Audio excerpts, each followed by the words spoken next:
Hola, què tal? Una salutació a tothom i en especial als amics de Museus de Catalunya.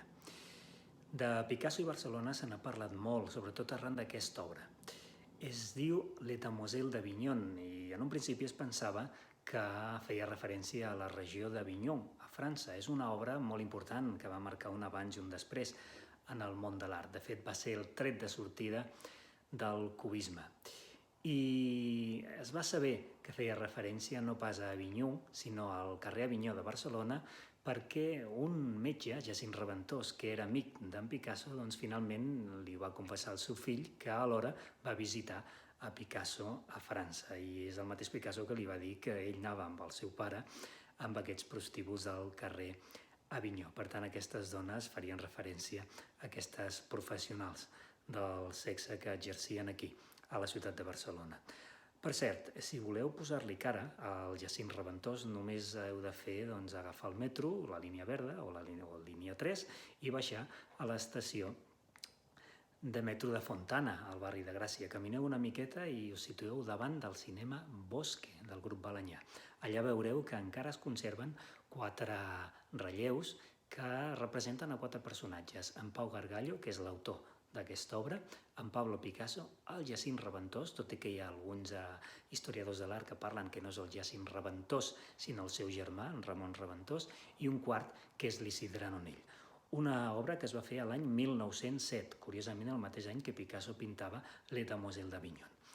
Malauradament, si volem gaudir de Les Demoiselles d'Avignon, no la tenim al Museu Picasso de Barcelona, sinó que hem d'anar al MoMA de Nova York. Però aquesta altra sí que la tenim a Barcelona. No m'he equivocat, no és la mateixa. Si pareu una miqueta d'atenció veureu que són una demoiselle una miqueta estranyes perquè porten bigoti i fins i tot tenen un membre que no és precisament de demoiselle.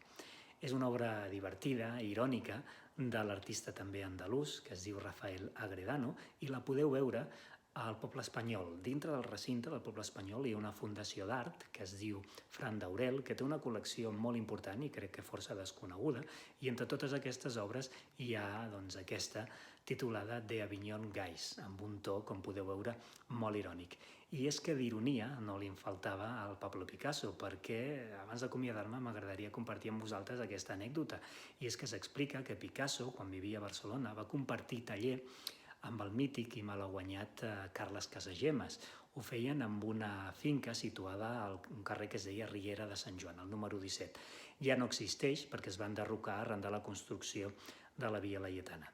En els baixos d'aquesta finca hi havia una botiga de queviures i el propietari tenia una filla que es deia Rosita, que sembla ser que li agradava al Picasso, i va decidir apropar-se amb ella oferint-se per fer-li un rètol promocional d'ous frescos i no se li va córrer una altra cosa que dibuixar els seus 3 amics, en Ramon Casas, en Santiago Rossinyol i l'escultor Enric Clarasó, amb una mà per sobre del cap, aguantant un ou i l'altra ficada dintre de la butxaca, al pantaló. I l'eslògan deia una cosa així com els més grossos són els de Vilafranca.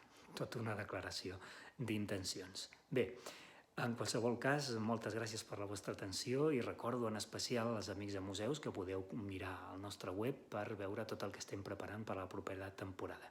I com us he dit, per a tothom, moltes gràcies per la vostra atenció i ànims i cuideu-vos molt.